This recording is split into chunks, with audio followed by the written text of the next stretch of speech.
Samsung, Apple and Samsung, because LG has really fallen way down the trees. Like, I kind of mentioned them because it's they still there, but it is the normal. I don't know why even I even mentioned them, because they have fallen so down that they're now on the level of companies like Huawei. And Huawei has made really, really great phones, like, for example, the Nexus. But they are with Alcatel. They're with everybody else, actually, right now. So they're not in these main player leagues like such as Samsung and Apple. But this phone has gone surpassed Samsung and Apple.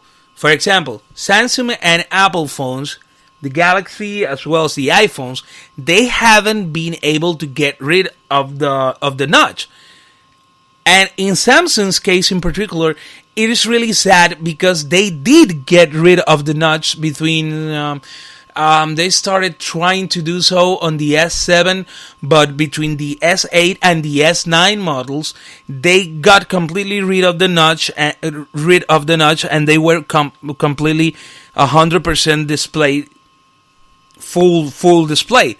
But the thing is that with the S10, they went back, because what they did, it was that they literally encrusted a camera inside the display. And when I saw that, it is way worse than the notch, because the notch, you know what it is, but that is like, so let's say for example something fell into the phone and you cannot remove it, and you are forced to take these beautiful formats that you can stream on video right now, and you have to put it in a normal size so that notch will not be affecting your viewing experience on the phone. And with that, the S10 took a step back, and it is something that Samsung and Apple have been doing for quite a while. For example, the difference between Apple iPhone 7s and Apple iPhone 8s is barely none. The thing is that the iPhone 8 just fixed some mistakes on the 7, and right now is one, even though it's not on many stores right now, but it's one of the best offers that Apple has, even though it has the traditional build-up of a traditional smartphone, but it's a really great functioning phone. The iPhone 8 is a really great functioning phone. But when we got onto this X realm, they started with this bad trend of the notch, and they have a huge one. But the advantage of the X notch is that by being that big, it's like another bar. It is when you get these phones and you put it on a cover, you can manage your way to ignore it. But even though it's not a big deal, it starts becoming one sometimes, and it is something that you notice that you grew uncomfortable with. And this is something that is supposed to be with you, well, from OnePlus perspective, it's supposed to be with you 5 to 6 months, but you could be a 1 year. That's the idea of getting a new smartphone. It's not getting a new smartphone every week. So what Samsung did, they took a step back. Apple made a step forward, but they couldn't fix this obstacle in the viewing experience. So right now, the lead on displays on any phone, this is a 6.64 inch display. So this display itself, it is right now by far, and I go to the store and I play with every one of them. I have a lot of people who have iPhones around me in my house, not me, obviously. And it's nothing I got against the iPhone. It's a really well-functioning phone. It's just that this whole buzz that it needs to be my phone, and I haven't felt completely there. And the OS sometimes can limit me. Let's say, for example, well, now FL Studio Mobile and FL Studio itself is available on multi-platforms. But the thing is with iPhones is that one thing I don't like is the fact that after a year they go from fully functional, perfect phone that does not get a hiccup of a virus, they go to this completely shitty phone within a year. And that is a test I would love to do eventually with the OnePlus. How do they age?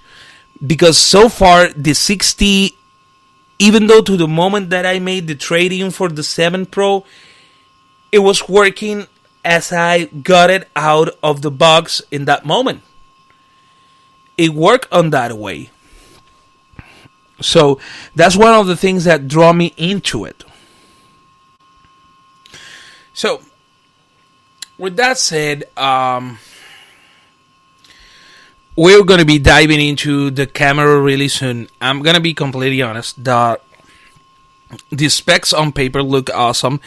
The camera on the 60 was really awesome. The thing is that I have such a busy schedule and a busy life that I wasn't able to put it to an entire test. But I promise that with the OnePlus 7 Pro, you will eventually get a review on the camera and a full depth in this review. This is a first look onto the OnePlus 7 Pro phone, so it is really exciting on that part alone.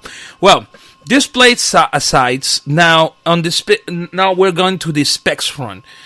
Apple has upped its game. Fortunately, they're not giving away no longer 16GB phones or 32GB phones. Right now, the reality of the smartphone market is that the smallest amount of memory to be able to survive in the actual smartphone market, it is 64GB. Even I think the LG Stylo 4 is running in that spec. And with that, the iPhone, they have the budget-friendly alternative, which is the XR, which has 64 gigabytes. But OnePlus, being OnePlus, once they knew they were entering the US market, they came straight forward to compete with the Note 9. That's something else. They came to compete with the Note 9, which was released, I think, like a month or two prior to that, and they don't go for the main flagship. They go for the deluxe flagship. With this phone, they're aiming to be presetting the standard. I don't know if this year we're gonna be getting a Note 10. I will be. Let us check on that right now.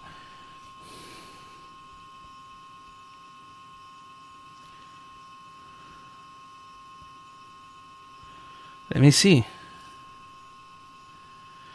Okay, the Note 10 is coming in August. At some point in August, they don't have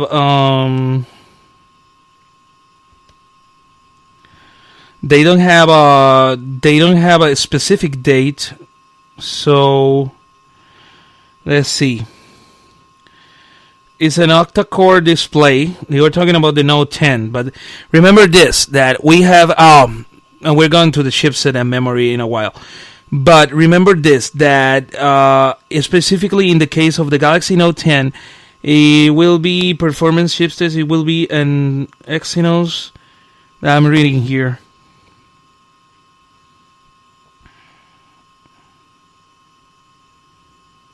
They don't grow the memory. What the hell? I'm seeing here that it coming. I was criticizing that just about now. My actual OnePlus 7 Pro is 6.64 inches. The Galaxy Note 10, it will be 6.75 inches. As far this is our rumors that have been back with some of the industry insiders that they can point out that this is a real rumor. The screen resolution is a 1440 by 3040, which is actually the one that these phones already have. I did not have to wait until August.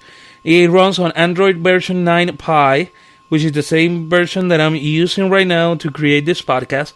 And the device is powered by an octa-core 2.7. Okay, I'm sorry for that one. The 2.7 gigahertz quad-core M3 Mongoose 1.7 gigahertz quad-core and a Cortex A55 processor, paired with 6 gigabytes of RAM.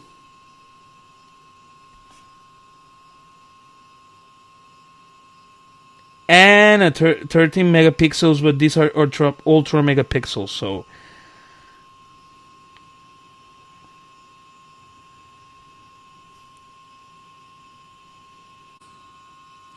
So, with all the information that we have just read about the Note 10, what I'm seeing here is that we have already in May a phone that is battling it up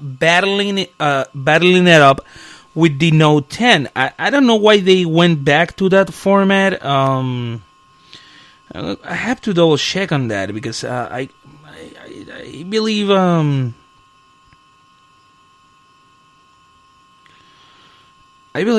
may have got a.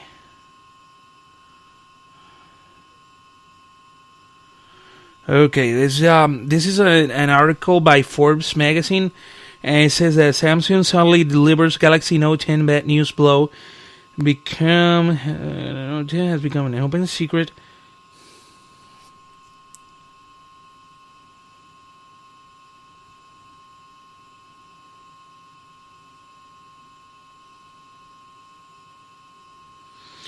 Okay.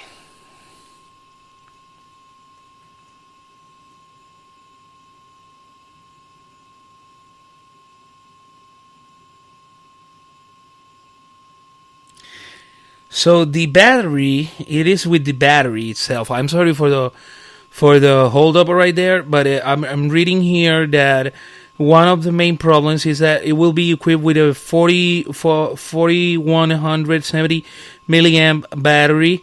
So it is just 170 milliamps larger than the Note 9 battery. So it's not like just isn't going to much larger device this year. The Note 10.